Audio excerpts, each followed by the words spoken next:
क्या तुमको पता है एक ऐसा भी रिवॉल्यूशन हुआ था जिसमें कोई दंगा या फिर मारापीट नहीं हुआ था?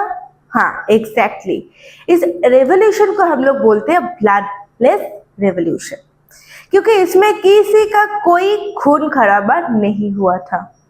लेकिन इस रेवोल्यूशन में ऐसा क्या हुआ था, ये कैसे हुआ था, जानने के लिए उत्सुक हो? चलो बता ही देती हूँ, क्योंकि मिन्शी एकेडमी है इसीलिए, ताकि तुम लोगों को नए नए टॉपिक के बारे में बहुत इजी तरीके से पता चले। और ये मिन्शी एकेडमी में ही हाई क्वालिटी का इमेजेस, वीडियोस और 3D एनिमेशन के माध्यम से कोई भी चीज को बहुत सिंपल और इजी बनाया दिया जाता है।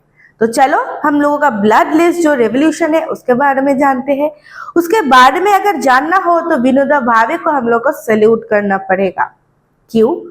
ये विनोबा भावे का थोड़ा एक स्टोरी बताती हूँ। इन्होंने मेनली गांधी जी का मतलब सपोर्टर थे, या फिर गांधी जी जो बात बोलते थे ये खुद भी वही चीज को फॉलो करते थे। एक दिन क्या हुआ, ये जो विनोबा भावे है, विनोबा भावे ने ये तो ब्लडलेस रेवोल्यूशन किया है, ये तो हमको पता है। ये सोचा, या फिर उस समय ये एक थॉट आया कि अगर हम गांव का डेवलपमेंट करते हैं तो शहरों का डेवलपमेंट सेम हो जाएगा। तो इसलिए पहले शुरुआत करना पड़ेगा डेवलपमेंट का गांव से। इसीलिए ढिंढोरा पीटना शुरू किया और पैदल हर गांव में ये खुद गया और सबको समझाया कि कैसे गांव का डेवलपमेंट हो सकता है। लेकिन जब ये बहुत सारे गांव में ऐसे घूम रही है तो बहुत सारे लोग से ये इसका बातचीत होता था। तो एक समय क्या हुआ, ये बातचीत करते हुए एक ऐसा चीज देखा कि बहुत सारे किसान लोग उसको आके बोल रहे हैं कि भैया हम लोगों के पास तो जमीन नहीं है, हम लोग खेती कैसे करें, और गांव का डेवलपमेंट खेती के ऊपर डिपेंड करता है। तो इन्होंने सोचा और एक बहुत सुंदर एक सोल्यूशन बाहर निकल के ले आया। वो था हम लोगों का भूदान और ग्रामदान का कॉन्सेप्ट।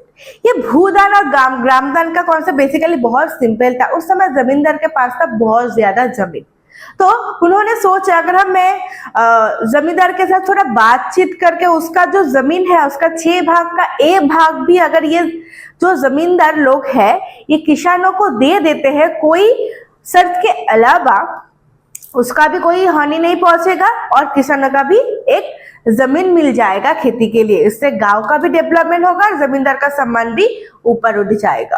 तो ये धीरे धीरे जमींदार को ये समझाने लग गया कि तुम्हारा जमीन तो बहुत ज्यादा है, थोड़ा बहुत अगर तुम किसान लोगों को दोगी तो तुम्हारा गांव का डेवलपमेंट होगा, तुम्हारे पास भी उससे उसका इनकम आएगा, उसका फसल आएगा और तुम्हारा सम्मान भी ऊंचा हो जाएगा।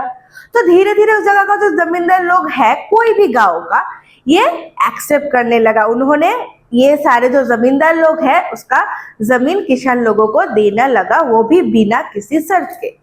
और ऐसे करते करते तेलंगाना के पूचमपल्ली नाम का एक देश था, देश नहीं बोलूंगी, एक जगह है, ये पूरा गांव ही दे दिया था एक जमींदार ने, क्योंकि उस समय जमींदार के पास रहता था बहुत ज्यादा जमीन, तो एक गांव दे दिया था। इसीलिए ये जो थॉट है, ये जो विनोबा भावे का थॉट है, इसको हम बोलते हैं भूदान और ग्रामदान। बेसिकली ये भूदान का मतलब है भूमि दान, मतलब जमीन दान, और है ग्राम दान का मतलब है एक गांव हो सकता है, या फिर ग्राम का मतलब हम फसल दान को भी बोल सकते हैं।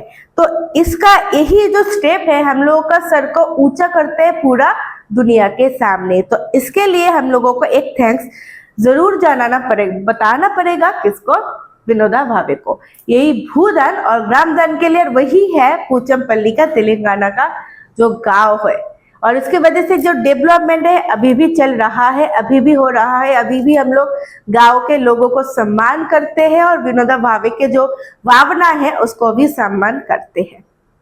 तो ये टॉपिक अगर अच्छा लगा हो और ये टॉपिक तुम यूट्यूब से देख रही हो तो थोड़ा एक लाइक करना, सब्सक्राइब तो कर ही सकती हो, और अगर फेसबुक से देख रही हो तो पेज को फॉलो कर दो, और विनोबा भावे के लिए एक लाइक तो बनता है बॉस।